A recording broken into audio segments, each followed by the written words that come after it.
현재 서울은 비교적 온화한 정도의 날씨를 보이고 있지만 다른 아시아 지역은 펄펄 끓고 있습니다. 현재 체감 온도가 50도에 육박하는 지역들이 등장했고 인도에서는 더위로 수십 명의 사망자가 속출하고 있습니다. 이런 괴물 폭염의 여파 한반도까지 퍼지고 있는데요. 올여름 역대급 수준의 더위와 강수량이 전망되면서 걱정이 아주 많습니다. 나노에도 대표 오재호 부경대 환경대기학과 명예교수와 올여름 날씨 알아보겠습니다. 어서 오십시오. 예, 안녕하세요. 네, 안녕하십니까. 예.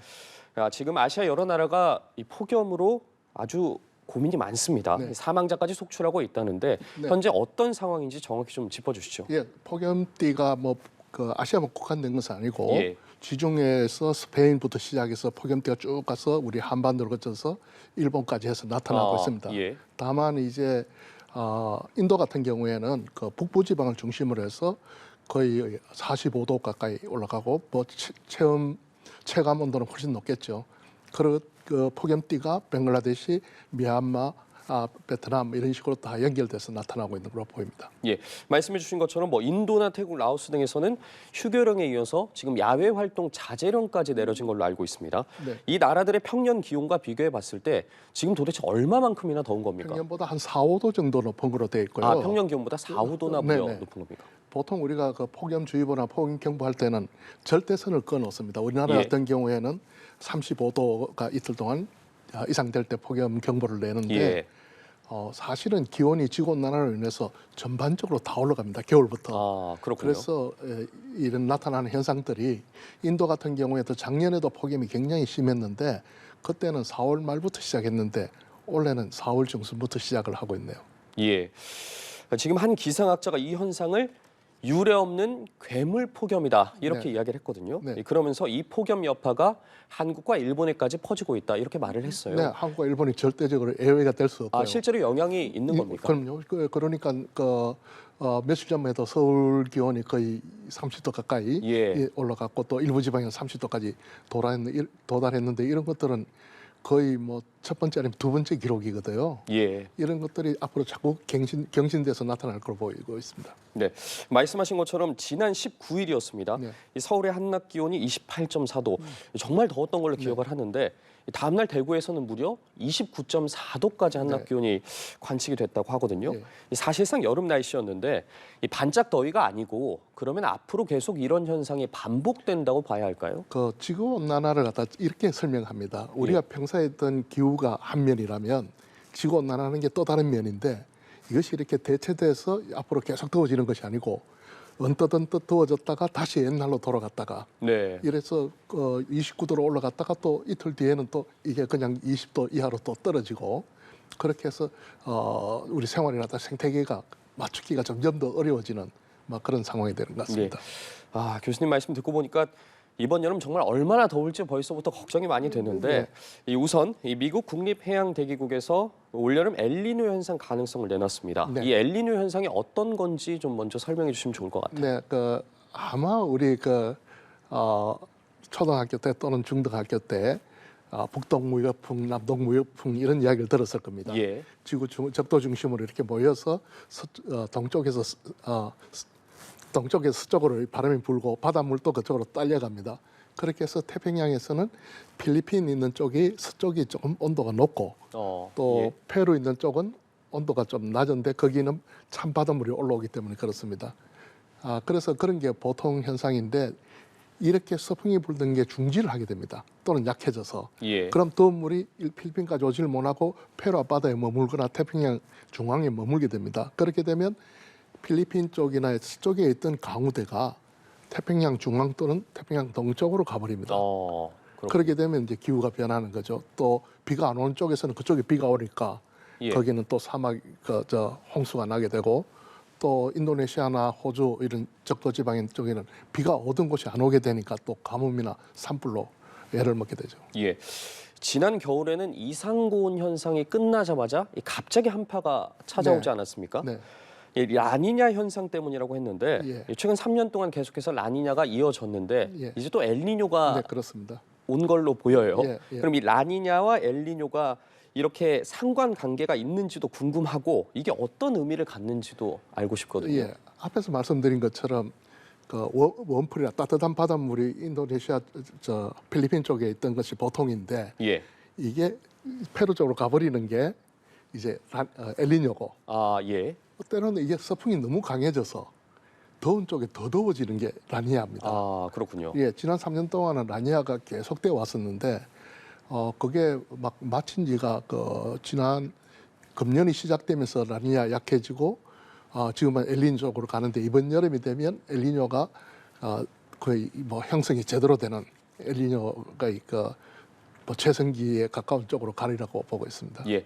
저희가 지금 뭐 라니냐와 엘니뇨에 대해서 이야기를 하고 있는데 예. 사실 이 부분이 가장 궁금하거든요. 네. 올 여름 도대체 얼마나 더 심각하게 더울지 많은 분들이 예. 궁금해하실 것 같은데 어떻게 예. 전망하십니까? 예, 엘니뇨, 라니뇨를 가지고 우리나라 기후를 이야기하면 반반 정도 됩니다. 예. 우리가 과거 통계를 보면 엘니뇨 때 더웠을 때도 있고 또 덜 더웠을 때도 있고 라니냐 때도 마찬가지고 또 한편으로는 우리가 기후 변화, 지구 온난화 문제가 있어서 이 지구 온난화 문제는 또 일방적으로 더워지는 예. 모드입니다. 그래서 두 개가 섞여서 나타나니까 아마 제가 생각하기에는 지구 온난화의 영향력이 엘니뇨, 라니냐에 우리나라에 미치는 영향보다 좀 더 크지 않을까. 왜 그런가 하면 우리가 기후를 조사해 보면 엘니뇨 영향 받는 게 전체 기후 변동의 한 30%밖에 설명을 못 합니다. 예. 그러니까 나머지 70%가 다른 요인인데 그게 다 제대로 파악은 안 되고 그 중에 하나는 지구 온난화인데 지구 온난화는 조금 일방적으로 덥게 하는 그런 성향이 있습니다. 그렇게 볼 때는 막 이번 여름 또 좀 더 덥다고 폭염이 있다고 이야기를 하는 게 확률이 좀 높지 않을까 그래 보고 있습니다. 그러면 이번 여름에 그 폭염 기간이 길어지는 겁니까? 아니면 좀 최고 기온이 좀 높아지는 겁니까? 둘 다 가능한 겁니까? 둘 다 이렇게 위로 올라오니까 예. 기간도 길어지고 이거 아, 높이도 높아지는 예. 그런 그럼 괜찮- 상당히 더위가 길게- 오래 지속될 수 있다 이렇게 자주 전망을 있을 하시는 거고 거네요. 예. 예. 아까 이야기했던 이 엘니뇨 현상으로 이 바다의 수온이 올라가면 수증기도 또 그만큼 증가하지 않습니까? 네, 그렇습니다. 그렇다면 올여름 강수량에도 좀 영향을 미칠 것 같거든요. 예, 온도가 1도 올라갈 때마다 대기 중에 포함할 수 있는 수증기가 7% 정도 많아집니다. 다시 말해서 물을 많이 머금게 되는 거죠. 예. 그래서 온도가 올라가면 이 뭉게구름이 많이 만들어집니다. 그러면 이제 집중으로 어떤 곳에서는 비가 엄청 오게 되고 어떤 곳에 오지 않는 그런 현상이 되는데 예를 들어서 2년인가 3년 전에 청주 무심천에서 불과 2시간 만에 200mm의 강수를 보낸 적이 예. 있는데 거기서 한 10km 떨어진 곳에는 비가 거의 오지 않았습니다. 어, 그만큼 이제 차별되는 것들은 예. 그 뭉게구름이 반경이 한 10km 정도 되는 것들이 거기에 물이 한 2천만 톤에서 3천만 톤 정도 물이 포함되어 있습니다. 이것들이 쏟아지니까 움직이지 않고 쏟아지면 그쪽에는 집중호가 되는 거죠. 예. 이렇게 기록적인 폭염이나 아니면 강수량이 많아지게 되면 그에 따른 피해도 상당할 것 같거든요. 좀 예, 대비책 같은 거 있을까요? 대비책은 뭐 예. 우리가 국가 인프라에서들 대비를 많이 하고 있습니다. 문제는 집중호우가 너무 심해지면 우리가 대비하는 방파제라든가 제방이라든가 넘치게 되는 거죠. 예. 그걸 수용할 수 있는 만큼 그보다 용량이 넘게 되면 저희들은 침수가 일어나거나 또 파괴가 일어나는 그런 재난을 입게 됩니다. 예. 그러면 국가적 차원에서 미리미리 좀 더 잘 대비를 해야겠네요. 하는데 이제 대비를 알아도 잘 못하는 것도 있습니다. 왜냐하면 예. 우리가 이미 도시의 서울도 마찬가지고 우리가 맨홀 밑에는 이 도관이 묻혀 있거든요. 예. 우수관들이. 근데 그 우수관은 과거 기후에 맞춰서 이 정도 비 오는 거는 충분히 소화한다고 했는데 아, 비가 더 많아지면 갑자기 우수관을 다 바꿀 수가 없지 않습니까? 예.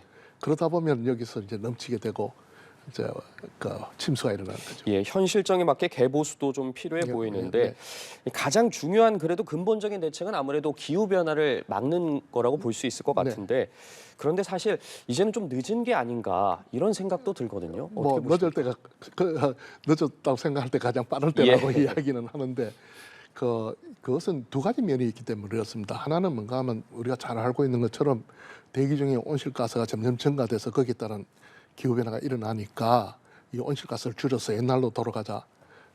예. 뭐 과학적으로 다 맞는 말인데 현실은 굉장히 어렵습니다. 왜냐하면 우리가 현대 사회가 점점 발달하는 것들은 에너지를 베이스로 해서 우리가 발달해 왔고 거기에 따른 에너지를 충당하는 것들이 뭐 온실가스를 하는 화석 연료가 줄을 지금 이루고 있어서 예. 그걸 줄이기는 힘들고 또 하나는 뭔가 하면 기후 변화가 일어나면 우리가 살아가는 데는 적응을 해야 되는데 그것은 각자 또 각 개인의 몫입니다. 온실가스 배출은 국제기구에서 할당량을 주고 규제도 하고 이러는데 그 적응에 대한 것들은 폭염이 일어날 때는 국제적으로 도움이 없습니다. 우리가 스스로 해결해야 되고 예. 그러면 이제 기후변화에서 가장 문제되는 것들이 앞에 말씀드린 것처럼 그 스트레스를 받는 게 우리 사람뿐만 아니고 작물들도 마찬가지거든요. 산에 있는 나무들도. 그러면 거기에 따라서 식량 저감, 그 흉년이 될 가능성이 많아지고요. 개들도 열매를 맺기 힘들어지니까요. 두 번째는 앞에 말씀드린 것처럼 비가 이렇게 필요할 때만 좀 와주면 정말 좋은데 한목에 너무 와버리면 다 쏟아내야 되고 또 어떤 데는 오지 않고 이러다 보니까 물 부족이 심각해집니다. 예. 물 부족이 일어나면 이 수입하기도 굉장히 힘들거든요. 그 다음에 세 번째는 뭐 에너지 쪽이 이제 물, 식량, 에너지 이 세 개 문제가 이것은 우리나라가 스스로 해결을 해야 되고 될 문제라서 그것들이 온실가스를 줄여야 되는 것도 알겠고 에너지를 저감하는 것도 알고 예. 물도 확보해야 되는 건 아는데 어느 하나 쉽게 이렇게 동의를 갖고 이렇게 해결하기가 쉽지 않은 그런 상황입니다. 예, 전 지구적인 노력이 좀 필요해 보이는데요. 네. 오늘 말씀 여기까지 듣겠습니다. 지금까지 나노웨더 대표 오재호 부경대 환경대기학과 명예교수와 이야기 나눠봤습니다. 네. 오늘 말씀 고맙습니다. 네, 감사합니다.